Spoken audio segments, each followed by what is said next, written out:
yung issue na maaaring o pwede na maghain ng kandidatura si dating Congressman Arnolfo Teves Jr. Yes, Jun, nagsimula nga yan dahil ngayon ay bukod sa pinatalsik siya ng ating mababang kapulungan ng Kongreso, may Ito usapin na kasi magkakaroon ng special election sa Negros at kukuha sila ng papalit kay Kong Teves. Ang tanong dito, kung posible bang tumakbo rin si Teves ulit para din sa pagka-congressman? issue kasi na mayroon siyang terrorist tag na sa ngayon. Yun ang isa sa mga question at maging si Chairman Garcia ay aminado nga dyan, mayroon bang batas tayong nagbabawal na kapag ang isang tinaguriang terorista ng batas ay hindi na makakatakbo sa barangay o sa ganitong posisyon itong dyan sa kanilang lugar partikular bilang kongresista sa 3rd District ng Negros Oriental. Ang sinabi naman kasi ng Commission on Elections June, lahat ng mga kandidato na maghahain ng COC, bahagi ng kanilang ministerial duty o trabaho na talaga nilang ng COMELEC na hindi nila titingnan kung yan man ay kwalipikado o hindi, yan man ay lagpas ang edad o hindi, basta ang kanilang trabaho lamang ay tanggapin ang Certificate of Candidacy o COC ng isang naghain ng kandidato para sa isang posisyon. Hindi tuwirang masagot ni Chairman Garcia kung maaari pang tumakbo ang pinatalsik na kinatawan. Hindi daw niya masagot ng diretsahan.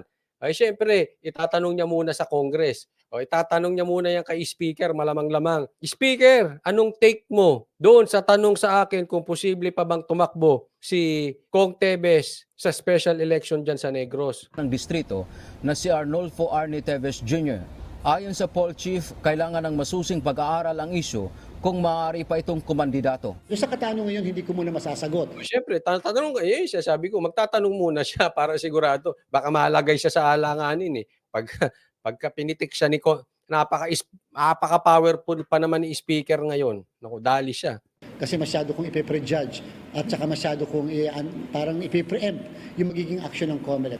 Kahit sino po mag-file ng COC, qualified man siya o hindi, of age o hindi, citizen o hindi, registered voter o hindi, ang COMELEC will always accept the certificates of candidacy. Bago pa man ang COC filing, ilang pangalan na ang lumutang na maaring tumakbong kongresista sa lugar tulad ng kapatid ni dating Congressman Teves na si Pride Henry Teves. Maging si Pamplona Mayor Janice Digamo, asawa ng pinaslang na gobernador. No.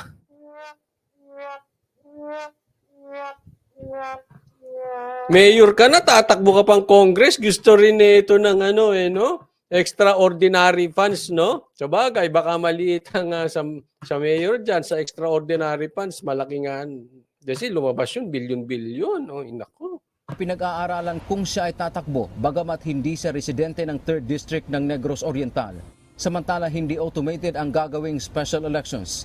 Paliwanag ni Chairman Garcia sa paggamit nila ng vote counting machines sa pilot testing ng automated barangay at SK elections sa 3 barangay kamakailan ay hindi uobra ang makina dahil may mga naranasan ng aberya. Nag-paper jam, tumigil, kinakailalagyan ng electric fan, kinakalampay pa yan. And ini-expect natin actually yung mga mangyayaring yan. And that is just to emphasize na tama yung desisyon namin to declare unusable yung lahat ng mga makinang yan. Sa mga balota naman ay hindi nakaimprinta ang pangalan ng mga kandidato kundi mano-manong isusulat ng botante. Sa datos ng COMELEC, mahigit 301,000 ang regular registered voters sa lugar. 75 million pesos ang inilaan ng COMELEC na pondo para sa special elections. Sa November 10, araw ng Biyernes, iimprinta ng National Printing Office ang mga gagamiting balota at tatagal lang ito ng 1 araw. Dagdag pa ng COMELEC, lahat ng mga tumakbo pagkatapos maghain ng COC ay ikonsidera na nilang kandidato.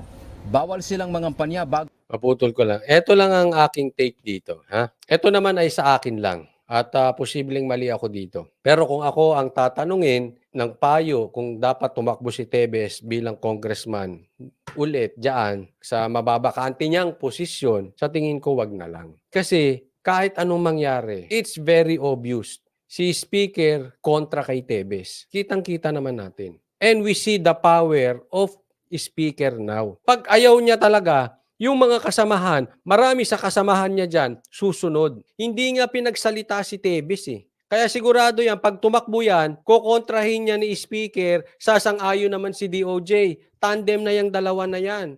Eh pag nag-tandem yung dalawang yan, talagang Jollibee ang datingan yan. Baka lang mawala, mapunta sa wala yung pagtakbo ni Kong Tebes.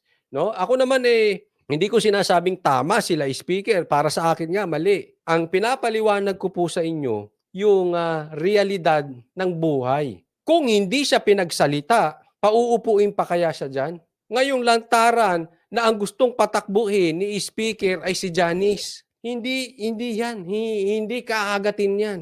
Gagawa nila ng paraan yan. Lahat ibibintang sa kanya. Baka pati yung bagong namatay ngayon, ibintang kay Tebes, wag lang siya mapaupo. Hindi ko sinasabing gano'n na mangyari, pero possible. Kung ako kay Tebes at ako ang kanyang political advisor, ang isasuggest ko sa kanya, better yet, sa Senate. Kasi yung sa Senate, hindi nila pwedeng basta mahawakan. Kasi ano yan, national. Pag nanalo dyan, hindi ganun kalakas yung power ni Speaker. Bagamat meron pa rin siyang power, pero iba na. Pag senador na, tatawid na siya eh. Eto ngayon, etong sa Congress, wala. Kaya nga hindi na ako nagulat na etong pagkakaisa nila laban kay Sara ay talagang kasi nakita na natin kung paano sumunod-sunuran ang marami diyan sa Kongreso kay Speaker. Ganun na po. Sasabihin nila sa madlang people, walang personalan, trabaho lang. Kinabukasan tatanggalin ka. Ganoon po sila magsalita. Wala nang kwenta sinasabi nila. Paano naging walang personalan? Kung yung Vice President pinersonal sa Congress, si Tebes pa kaya hindi nila pepersonalin? Wala yan. Hawak yan. Kinontrol yan. Ginanon yan. Kinontrol yung Congress.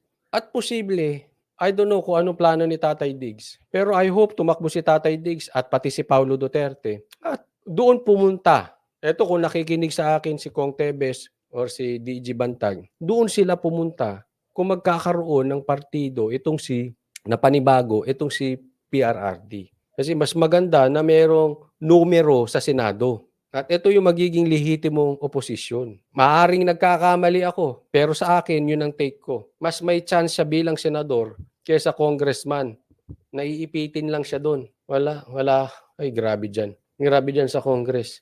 Takot nga silang magsalita dyan.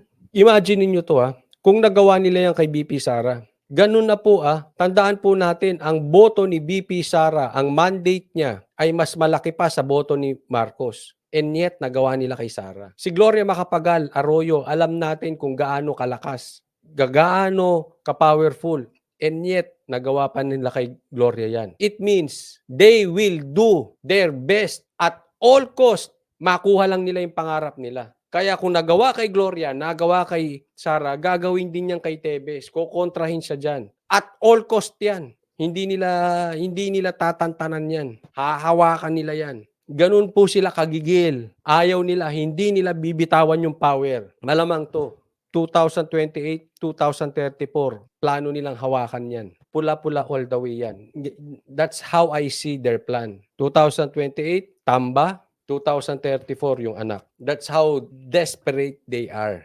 So we need Dutertes. Kasi sa ngayon, Duterte pa lang ang talagang talagang may angas na apelyidong kayang tumapat. Ayan, basa na po tayo. Yun lang naman sa akin, no? Mas maganda, magsama na lang sila ni Bantag sa Senado. Ayos yan, shoot na shoot sa bangayan. At palagay ko magkakaroon ng numero sa Senado kasi yung mga nagtatap mga DDS, sila Isko, mas maayos yun.